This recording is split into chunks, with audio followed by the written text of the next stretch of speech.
There was a Comic-Con. It was I think 2013. And actually, the poster that you see behind me right here, I had designed like this, almost like this Where's Waldo style poster, and they gave them out. And I think there's only, I don't know, a few thousand of them. But what was really cool is I was just kind of like walking around Comic-Con and you'd see people with their totes and that regular show poster sticking out, and like they literally just had no idea that I was the one that drew it. And I was just kind of like a character in my own poster, just kind of like lurking around with watching everybody walk around with my poster in their backpack. So that was really cool.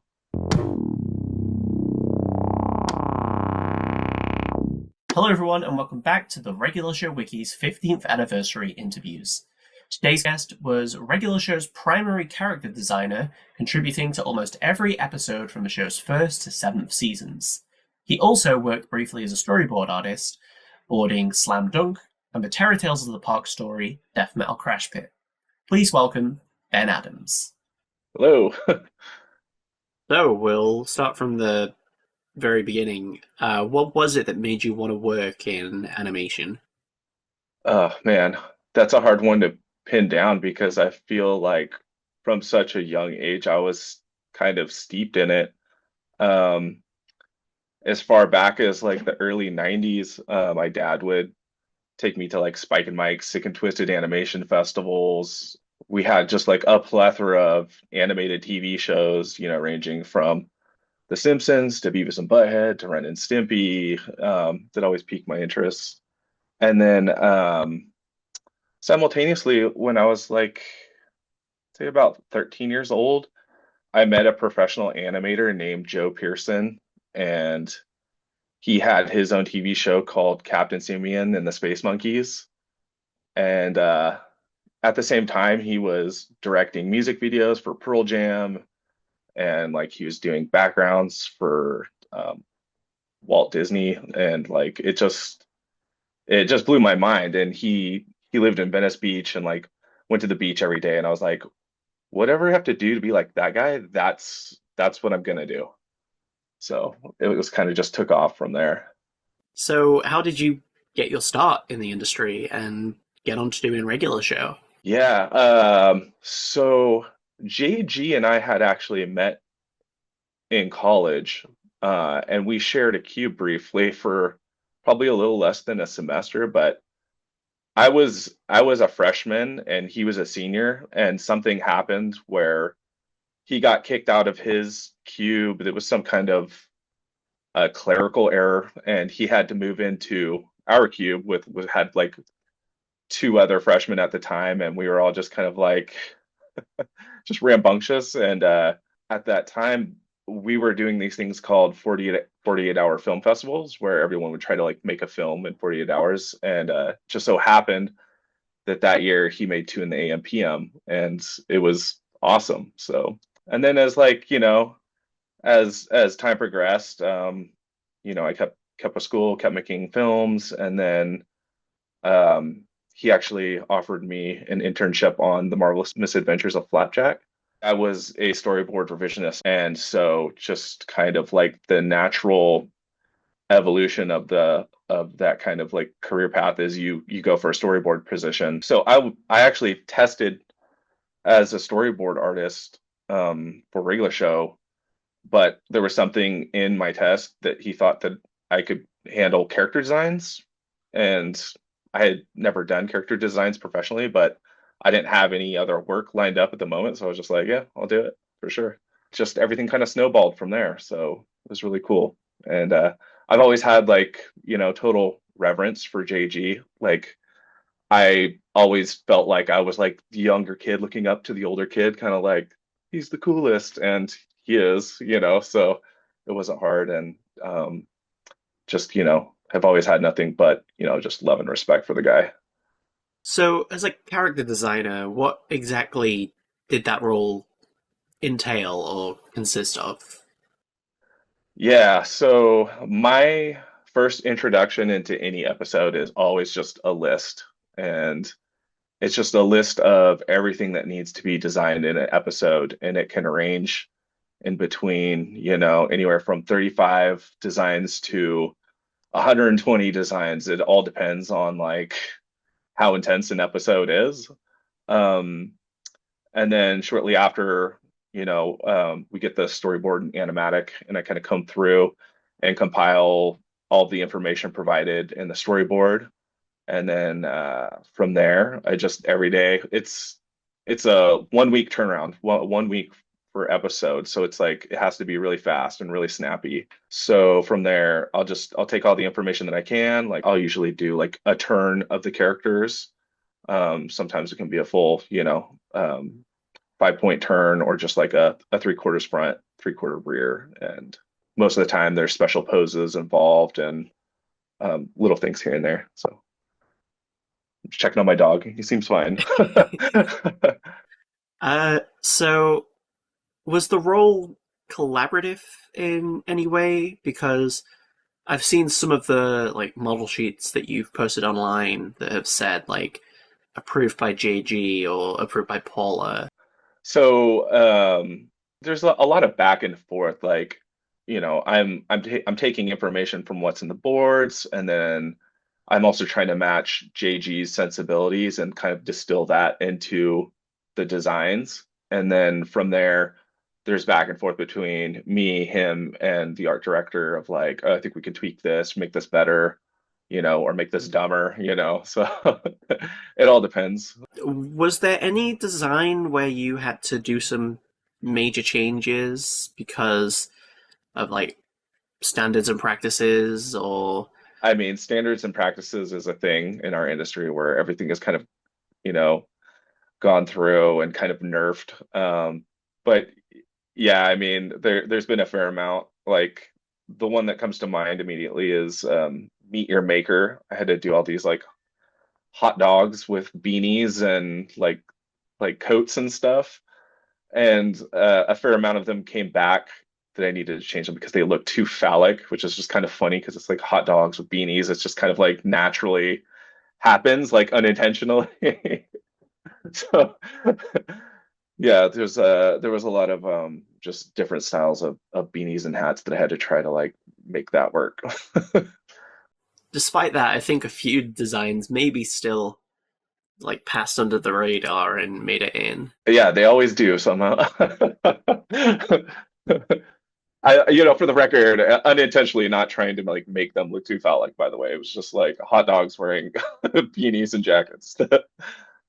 Now, so obviously your primary role on the show was character designer, but as you mentioned, you did do a storyboard test at the start, and you did get the chance to board a couple of episodes in season 3. So, how did they come about? Yeah, I can't exactly remember how it happened. I want to say there was like a bit of a gap between season 2 and season 3. And season 2 was slowly starting to meet up with the start date of season 3, but there was like a little bit of wiggle room in there. And every season we tried to do like a Halloween themed show. And so there was like a little bit of room in there for like a freelance board, and I was just kind of pining to do one. And it just so happened that my good friend Andreas Saloff was trying to get up from revisions to boarding, and I was like, this would be the perfect opportunity for us to like do one together. And it ended up working out pretty good. And then they offered us to do another one, and I think I had gotten it out of my system and I was enjoying character designs at that moment. And so it just kind of happened naturally and fluidly. And yeah, no, it was awesome. So, what was the creative process like with working on those boards? So the process is like this. At the handout, you're given basically a rough outline of what the story is. Actually, I don't want to say rough. It's like finalized outline of, first, second, and third act. And it's basically bullet points of where the story is going. And it's a very board driven show. So nothing is like scripted. So essentially, you're kind of taking the beats that are given in the outline and just kind of pitching ideas throughout, but like also tethering like the main story points throughout the board. And just about every 2 weeks, you're checking in and pitching and getting notes. And the great thing about the show is that it's not like very strict. It's not like everything has to be pretty and pristine, so you can sketch out a bunch of crazy different ideas, and there's a lot of back and forth, and you don't feel like you've killed too many of your, creative babies in the process. So obviously, the first one that you did, Death Metal Crash Pit, you introduced the world to Skull Punch. Oh, the band? Yeah. Um, and obviously, regular show is filled with pop culture references. So I'm just curious to know if they were based on anyone in particular, or Yeah, we didn't have like a particular I'm drawing a blank on the documentary with like there's like three British guys in a metal band. Spinal Tap. Yes, Spinal Tap. Yeah, so I would say it's like kind of loosely spoofing them, but no, it's not like aimed directly at anybody in particular.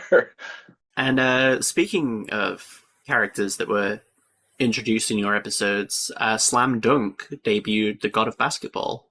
Yeah.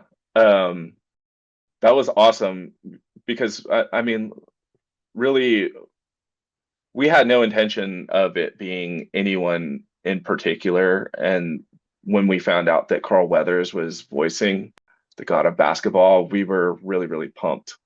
And it was just a really fun episode to do. And to have him come in and then like also have Filter, one of Filter's songs in there, it was really rad. On the topic of that episode, there's clearly a big basketball influence. Was that something that came from your own life? Would you say that you're into sports? Uh, I mean, I grew up playing sports a little bit, but no, I don't watch sports. I don't watch football. I don't watch basketball. Occasionally I'll go to a baseball game, but no, it's just not that's not one of my interests. So, but yeah, I mean, obviously, I mean it came pretty easy. Like the rules of the game and all that was something I'm aware of, and yeah, I've never been like a team sports guy. Like I grew up skateboarding and, you know, like water skiing and stuff. Like I just never really liked coaches. So, but like, yeah, no, I get the gist. Like I've played the game before and pick up basketball games and stuff. Like wasn't hard. Or was there anything else personal from your own life which you might have put into these episodes? Yeah, I think that's like a part of the art form is like you're not trying to be too specific and get things in from your life because obviously it's a cartoon and like the story comes from the characters and of course things from your life and your experience are gonna kind of leak into those moments and how you handle them.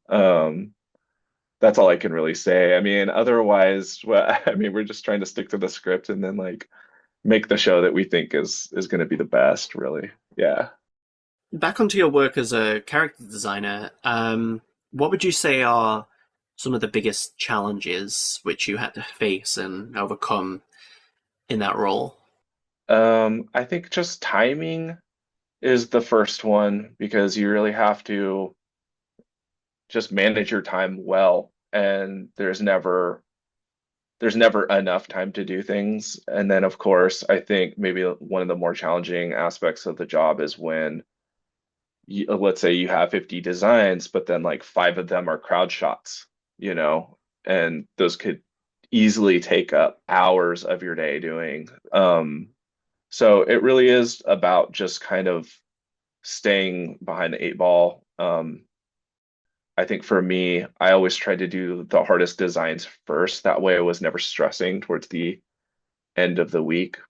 I genuinely had a lot of fun designing the show. So it never felt like, it was taking years off of my life or anything. Like I was always generally pretty stoked to do it. One of the more charming aspects of the show is that I think it looks like a show that you and your shithead friend would make. You know what I mean? Like it's charming in its naivete, like it's like one of those shows that look approachable. It's not trying to be groundbreaking by any sense of the word. It's a regular show. It's based off of a 48-hour film. So I think kind of always having that in the back of your head always kind of grounds you along the way working on this show. Um, there was a few times where I would put a lot of hours into a design and I would get a note back saying like just make it look dumber, and it'd be like, yeah, I might have overthought that one. So What were some of your favorite memories of working on regular show?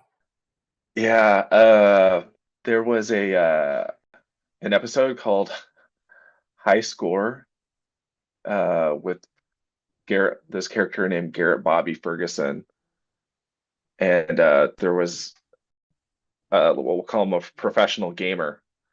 He was in a documentary called King of Kong, and he ended up like trying to sue Cartoon Network over a character that he thought was making fun of him or his legacy. And I always thought it was kind of funny because I was like, I really wanted I really wanted to see a courtroom sketch of him pointing at the character and just like the judge and the jury just kind of, you know, either laughing or just kind of cringing at him. So if there's any courtroom sketch people out there, hit me up. I would love to commission one. um, let's see. Another a really cool memory that I had was there was a Comic-Con. It was I think 2013, and actually the poster that you see behind me right here, I had designed like this, almost like this Where's Waldo style poster, and they gave them out, and I think there's only, I don't know, a few thousand of them. But what was really cool is I was just kind of like walking around Comic-Con and you'd see people with their totes and that regular show poster sticking out, and like they literally just had no idea that I was the one that drew it. And I was just kind of like a character in my own poster, just kind of like lurking around with watching everybody walk around with my poster in their backpack. So that was really cool. I remember that Comic Con specifically, seeing videos of it online, and I was so jealous of everyone because I was here in the UK. I really wanted to be at San Diego Comic Con, and I remember seeing that poster and just being like, right, let's see who I can find on the poster, and like, yeah, it was just really cool. Yeah, yeah, it was fun. Honestly, I think that was like one of the first Comic-Con. I think that might have been the first Comic-Con I legitimately went to as well. Like prior to that, I'd kind of showed up and just hung out outside of Comic-Con, and that was like the first one where I like legitimately like registered and got tickets. So it was really cool, really fun. Trying to think other awesome memories. You're showing up to work and then like you're seeing like Mark Hamill show up to voice Skips, and he's walking in through the alley. And other moments are like we randomly got like or no, I don't want to say randomly. The studio got us a stick hockey machine because we have an episode called Stick Hockey, and we all got really, really into stick hockey. And there was like these huge tournaments that we would do. The only problem is that game is really loud, like the puck smacking against the walls of the cabinet. It is very loud, and so like I felt really bad for the shows that would end up next to us. Like I think Steven Universe was there for a couple of seasons next to us, and you just hear us like yelling and like the pucks slapping around and stuff. But I we had so much fun playing that. To the point now where when I go to arcades and I see one of those machines, I'll like post up and I'll wait for people to like challenge me, and I'm like, okay, let's go. Well, next time I'm in the States, I'm definitely gonna have to try and track down an arcade with a stick hockey table because that's not a thing in the UK, and I only learn about it because of regular show.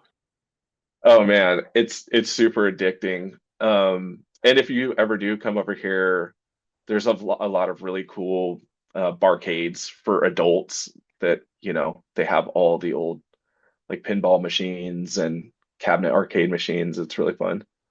And you mentioned, of course, having the stick hockey table at Cartoon Network Studios, and because that building has since shut down, do you have any idea on what ended up happening to that stick hockey table? Yeah, actually, it rests on the fifth floor of the Warner Brothers Animation Studio building, housed right next to J.G. Quintel's office on the new regular show Lost Tapes. So it's still there in its rightful place. It's still there. Now, we have spoken about how you joined the show, but on the kind of inverse of that, you did leave the show after season 7. So I'm curious to know what kind of inspired that decision to leave the show. I almost felt like I had done everything I needed to do for the show. And it was almost like a fever dream when I started the show. Everything happened so fast, and it's almost like I went through the show and I looked back, 7 years had gone by, and I was like, oh wait, like I actually wanted to storyboard. I'd kind of gotten swept up in the momentum of the show, which was great.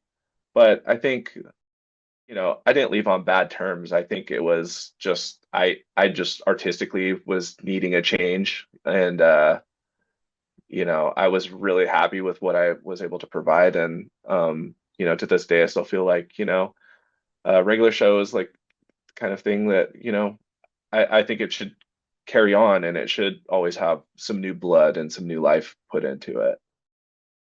And since then, you have done storyboards for many different shows, including for Close Enough. Yeah. Yeah. So I'd kind of, yeah, I'd left, and then, I'd made my way through, several different studios working as a storyboard artist, and I'd kind of rolled off of one production, and at the same time, Close Enough was starting, and it just so happened that they needed a storyboard artist, and I was happy to fill that role. So, in terms of storyboarding, how would you say boarding on those other shows differs from boarding for regular show? I would say that regular show is one of the funnest shows I've ever worked on. And I'm not like, trying to throw shade at other productions. It's just, I think it almost felt like regular show prioritized fun over trying to make things like work mechanically correctly, or, get really into the fine details and just like nitpick. Um, yeah, regular show is definitely a dream job. Um, I've worked on, a handful of other shows, and every show kind of works differently. And that's one of the more challenging aspects of this career, is that you're kind of always like changing pitch and like kind of shifting gears and like moving into a different style and then jumping onto another production, and they're expecting the same thing. So yeah, and then just, the dynamic of different personalities and different creative types. It's just, it's always a grab bag of different obstacles that you have to deal with. So yeah. But at the end of the day, as long as you're drawing, it's awesome. And I know that a lot of the board artists came from doing comics, which I think really works in the show's favor because of how reliant the show is on the drawing. I think that's really great and very important. Yeah, it's really cool. I really appreciated that JG did that, just finding really strong creative people to come onto the show and uh really just flesh the show out in different ways that were really awesome, like week to week, like looking at the episodes and just seeing like just the different creative inputs that were happening. It was inspiring and both motivating at the same time. So yeah. Just moving briefly back onto your role as a character designer, of all the designs which you did, which one, if you had to say, do you feel is your favorite, or is the one that you feel the most proud of? Oh man. Yeah, I don't know. Uh, I had so much fun on so many of them. Party Pete, uh, grave sites. I had fun like designing all the zombies, a bunch of baby ducks. I wouldn't put that as the crown jewel, but all of those episodes were always really fun to do. Um, Caffeinated concert tickets, the coffee bean, the, the lactating, coffee breasts. uh, man, I don't know. Honestly, like, I couldn't choose a favorite, but there's been so many along the way for sure. I think the coffee beans a good call. Actually, I think that image is like engraved in my mind. Yeah. So, outside of the two episodes which you boarded, what would you say are just some of your favorite episodes from the show? I really love Brain Eraser. I really love Party Pete. Um, The Power, the first one. But yeah, I think those would land in like my top five. Fuzzy Dice, love that one. Um, I just Brain Eraser when Mordecai sees Pops naked is just always a classic to me. I think I would hope that we all haven't had have that experience, but I think we can all relate to seeing someone that naked that you wouldn't want to otherwise, and just having the feeling of wanting to like bleach it out of your brain. I'm I'm still amazed to this day that somehow you guys got away with putting that on a kids show. Yeah, I mean, it's funny, like I was kind of reminiscing over this the other day and just, reflecting off of the Cartoon Network building, kind of being dismantled and disbanded in a way. Like when I started at Cartoon Network, it was kind of at this weird transition where the heads of studio were kind of pushing this CN real thing. Whereas like they wanted to compete with Disney and Nickelodeon, do these like reality TV shows, which for all the artists in the building at the time, it was sort of like all right, well, if you're gonna do that, we're just gonna like fuck off and do whatever we want. Like, I'm not saying that that was the sentiment of every artist, but like it definitely felt like the temperature. So I think at the time we all were just like, well, if you're phasing cartoons out of Cartoon Network, then we're just gonna have like the most fun that we possibly can. And like arguably, I think it was probably like maybe the most punk rock era of Cartoon Network, which was really fun to be a part of. And I mean, it's often said that both Regular Show and Adventure Time and maybe Gumball too kicked off this new golden age of Cartoon Network. Yeah, I mean, it's really flattering that you say that. I don't know if that was even like the intention when we were making it. I think it was we were all just trying to have fun and make cartoons that we want we would want our friends and family to watch and enjoy, really. And that all stems from kind of like our era at college too. In college, it definitely felt like there was two different camps. It felt like there was people who were trying to do like the meat and potatoes, like classic Disney style of animation, and then there was like the other camp that was just trying to make their friends laugh and make shitty cartoons. Just going back to Brain Eraser, I think my favorite thing to have come out of that episode specifically is the commentary track on the DVD. I don't know if you've heard it. No. It's basically like this really funny meta commentary where JG, Bill Salyers, and Sam Marion are all in character as Mordecai, Rigby, and Pops, and they're just reacting to the episode. Um, and everyone's like grossed out, but Rigby's like having the time of his life. He thinks it's so funny.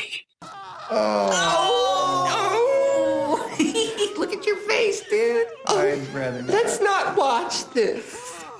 It's so uncomfortable. Wow.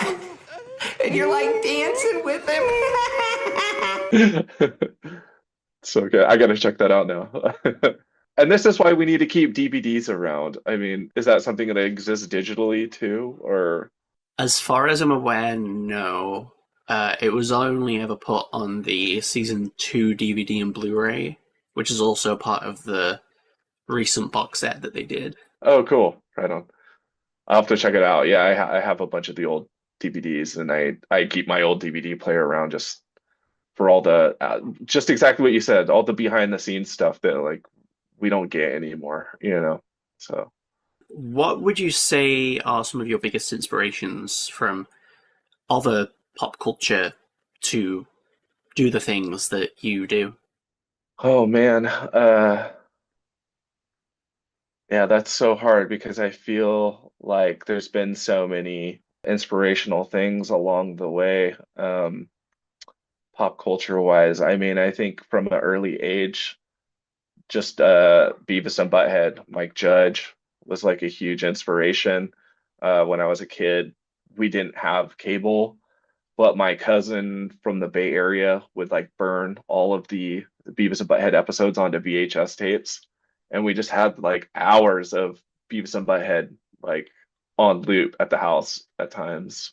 But yeah, along the way, I mean, we just collected everything, like, you know, even skateboard art. Like, I love Jim Phillips and Ed Templeton, and my dad had a plethora of underground comics, you know, Gilbert Shelton, Freak Brothers, and Robert Crumb, and old, you know, 70s Mad magazines that were really inspirational.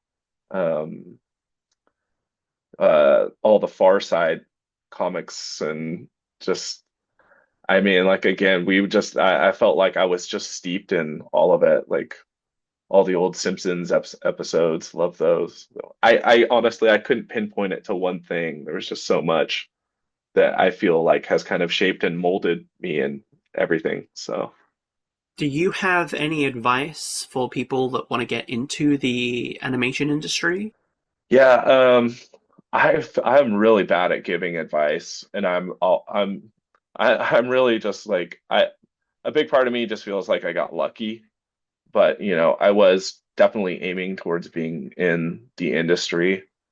Um, it's kind of, you know, there have been times where it's been hard to co-sign for this kind of line of work, just with all the ups and downs and the strikes, and um, in good conscience, I couldn't say, "Hey, you should definitely get into this." And I have done that before in the past, but you know, with that being said, like if there's somebody who's interested, like seriously interested in animation, there's nothing that you or I can do to stop them. They're gonna find their way in. Like, you know, I have these moments. I've had these moments ever since I got into the business. Like, you know, I got in at the end of a recession and at the beginning of CN Real, and like, you know, it feels like this industry is constantly dying, even though it isn't.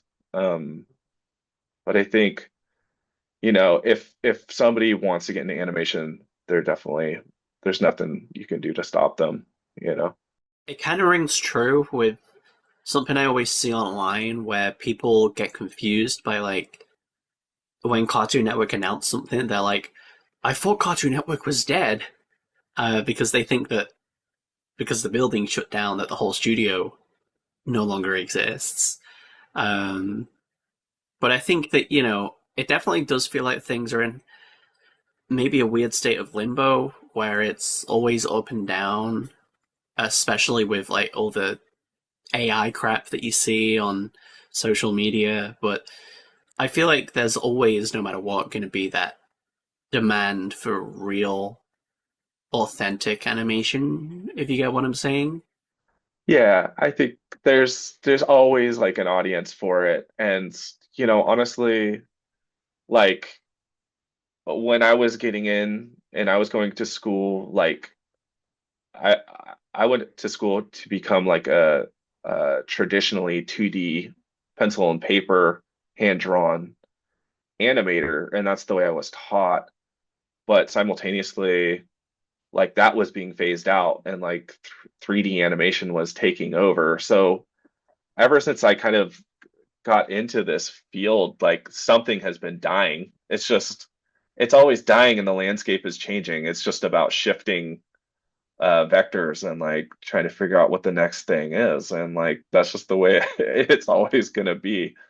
But with the AI stuff, it definitely, it's kind of a bummer that so many people are into it. And it the thing that is though is like I feel like it'll have a shelf life. Like when you watch it, it doesn't really pass like the sniff test, Like you see it and you're like, okay, I mean that's kind of interesting that it's creating some unique images, but it really is like the human behind the curtains that's kind of like orchestrating the direction that will be the showcase. So yeah, I think it'll be fine. But I think some things need to be ironed out for sure. Like I don't want to get too heavy into the AI topic because obviously this is for regular show. But yeah, it definitely feels like, with all these systems training their programs on pre-existing art, it feels like we're witnessing like the biggest art heist in the history of humankind, and nobody really seems to care, which is kind of concerning. And it's like they're taking models, like just to use Miyazaki as an example, they're taking his style and using it to create filters to make money. It just feels like blatant theft to me. And from a person who didn't co-sign for that kind of behavior and action. So yeah, I hope some people get, screwed legally as a result of all this, but we'll see. I don't know. Well, we're starting to come to the end of the interview now, but before we wrap up, I'd just like to ask if there's anything that you've been working on or that's coming up that you'd like to promote. Yeah, so happy to say that I've come back to regular show Lost Tapes. So I'm really pumped and excited for the fans because some of the episodes that I've been seeing are really good, and it definitely seems like it feels like it's picking up where it left off. And even though I felt like at the tail end of the show, people didn't want it to be overcooked, but really the episodes that I'm seeing now make me feel like it should have never stopped. It should have just kept going, So I'm really excited for the final episodes, and I'm excited for the fan base to see them. That's great to hear. I know that you probably can't talk anything about it, but I am super excited to see how it turns out, and I'm glad to see that JG is back working on stuff again after Close Enough was cancelled. Yeah, we'll all heal with time. Yeah, no, all I'll say, but yeah, obviously I have a non-disclosure agreement. But what I will say is like just harkening back to the question that you asked me, what my favorite episode is, I truly think it's one of the newest episodes that I've gotten to work on, and it centers around Eileen, and it's arguably one of the funniest episodes I've ever seen in the regular show universe. It's awesome. I can't wait. And where can people find you on social media if they want to see more of your work? Yeah, I'm pretty bad at social media. I just have Instagram and I pop on and pop off occasionally, but if you want to, stop in there, it's just Ben G Adams. Pretty simple. And I don't have Twitter, I don't have X. It's just Instagram, and that's it. That's great. Ben, thank you very much for joining us today. It's been a pleasure. Pleasure to meet you, Jordan, and hope you all enjoy, and yeah, long live the regular show Wiki. Thank you once again to Ben Adams for joining us for this interview. And watch this space for more news on the new regular show series. A link to Ben's Instagram will be available in the description. Next time, we'll be speaking with Eddie Wright, comic writer who penned 5 stories for the ongoing series. Here's a preview. There's a very large company that throws like a employee picnic, but it is the most absurd type of event I've ever seen. And like it was just huge, and there was trapeze artists, and there were animals walking around on, like exotic animals on leashes. And I put something in there where they race on little toilet cars. That actually was there. Yeah, it was really, really weird. It was a weird party.